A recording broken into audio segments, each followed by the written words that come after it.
Hey guys, Jason here to bring you another DM rankings video. In this list, I'll be going over my top 5 civs in the DM TCG. Yes, it's our first top 5 list. The DM TCG isn't exactly stacked, so I felt like doing a top 10 for the sake of there being a top 10 was forcing the issue. This time round, I just went with my gut, so no formal reasoning, but the usual metrics like commonness, playability, and impact on the game influenced my picks. Before we get into it, the honorable mentions. The main reason these didn't make the cut is because I found a lot of their notable cards to be somewhat fringe picks at best, and the big players weren't enough to carry the race as a whole. First honorable mention is the Guardian race. This race gave Light the ability to support the Rush playstyle through the combination of Laura Giga, Sol Gala, and Larbagear. Outside of this, we have some notable powerhouses in the potential-filled Palo Elisis, the Draw Machine Mystrius, and Shield Trigger Dodger Blue Mercus. The other notable honorable mention is the Hedrian race, who of course gave us Darkness mainstay Locomotiver. Propeller Mutant is another Hedrian, which I think is really good, and we also have Hourglass Mutant and Windmill Mutant, who are good in their own right. With such a solid foundation, they allow us to build a deck around Hydrus, who I think is also great. Now onto the list. Starting things off, we have Beastfolk at number 5. Probably best known for nature-stapled Bronze Arm Tribe, you'll be hard-pressed to find a nature deck without him. Beastfolk in the TCG are known for their aggressive capabilities, so Quixotic, Torcon, and Barkwhip are especially noteworthy here. Fighter Dualfang and Storm Wrangler, while not the most broken evolutions, are still decent in their own right too. Beastfolk were also blessed by the Shattered Rainbow, as they have some truly outstanding multi-civ creatures.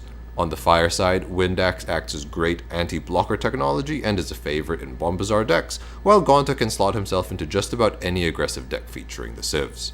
On the light side, we have Skysword, who's got a crazy effect in being able to add shields and mana, and Sandfist, who acts as a hand guard with solid stats, especially considering he is a blocker that can attack people. While it is admittedly the contributions of Bronze Arm Tribe that carry the team, Beastfolk still have enough representatives to brute force their way into the list. Next up, we have a race I was not expecting, Armor Dragons. Yes, it is true we don't really have armor dragons who are staples, but when you think about it, this race has given us some of the most powerful and game-defining boss cards. Bazagazil, Balmedius, and Valerica work wonders for control decks, and Bombazar pretty much broke the TCG. You also have Uber Dragon Bajula, who can be good, and great support in Kokolupia. Galklife Dragon is also a very underrated card in my opinion, but that's a topic for another video. I can't even call them one-trick ponies because they're, well, dragons, but also because they can command archetypes or styles of their own. The small population size, both in terms of count per deck and unique entries, is what keeps them from going any higher on the list, but make no mistake, their impact has been felt. For number 3, we have my personal favorite race, the Cyberlords. Outside of niche applications, the only ones you commonly see are Emerald and Corile, but boy are they everywhere. Emerald is hands down one of the best 2-drops in the game and lends himself to a variety of playstyles. Corile, on the other hand, while slightly less versatile, has the potential to be extremely devastating and is one of the most oppressive cards in the game. Both often earn their keep in different kinds of decks, and their case is only furthered by my favorite card, Illusionary Merfolk, a mini-boss that allows me to draw 1,000 more cards! What? As if being easy splashes wasn't enough, Cyberlords are also blessed with 2 fantastic evolutions in Hydrus and Wise Starnoid. Let us also not forget Emperor Marol. Sure, he's a bit of a niche pick, but with the right setup, you can reuse Corile's effect by looping Emperor Marol, which is wild. Whether you're building a deck around them or just throwing them in, whether you're going aggro or control, some Cyberlords are probably coming to the party. The runner-up spot is going to the Initiates.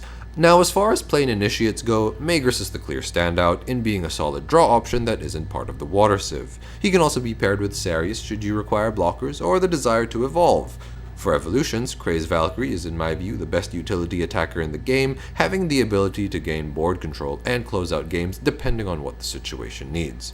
Another good evolution would be Glyce Magicula, who has crazy stats and a funky effect. It's another form of shield protection, and it's a gimmick you can abuse if you build a deck around it, like with Terra Dragon Archidela Serna, Davatori, etc. Kizar Baisiku kind of pales in comparison to the other two, but I still think it's a solid card and worth shouting out. When I talked about Beastfolks earlier, I already mentioned Sandfist and Skysword, who are part Initiate, and as I go through the Water Light cards, I feel like Initiates got the best of the Rainbow Shattering. Tajamal is one of, if not the best blocker in the game. You know all those dragons I talked about earlier? Yeah, he stops all of them in their tracks, except Bajula, of course. Estel, on the other hand, while less impactful, still carves a niche of his own in acting as a form of shield recovery for decks without nature. Few stars shine brighter than the Initiates, whose supreme versatility earns them a high spot on this list. Number 1. There is only the Master Race. Liquid People. Really, what else could it have been? In the same way Bronze Arm elevates Beast Folk, Hulkus does the same for Liquid People. I know I always talk about Aqua Hulkus, but this card is just so unreasonably good. Draw 1 with a body on turn 3 is great and all, but really it's having 2k power that puts it over the top for me. Most low-cost creatures with come into play effects tend to have 1k power, so being power 2k allows him to interact really well with the rest of the field. He can trade with 1-drop blockers and higher cost creatures while running over the rest of his contemporaries. But the thing with Liquid People is that Hulkus isn't their only rep who's a really easy splash. Aqua Surfer is a great shield trigger who finds his way into a lot of decks because breaking into him can change the tide of a game. If hard summoned, he at the very least acts as unconditional spot removal. Liquid People also have a 1-drop blocker in Aqua Guard who amplifies the power of their evolutions. For evolutions, Crystal Lancer is a huge threat, the number of bosses that this guy can run over is ridiculous, and he also makes a very effective game closer. Crystal Paladin is a bit like Lancer in that regard, except he's a bit cheaper and weaker. Perhaps the most dangerous though is Crystal Spin Slicer. I like to talk about how hard it is to deal with turn 3 Bark Whip, well that logic applies to turn 2 Spin Slicer.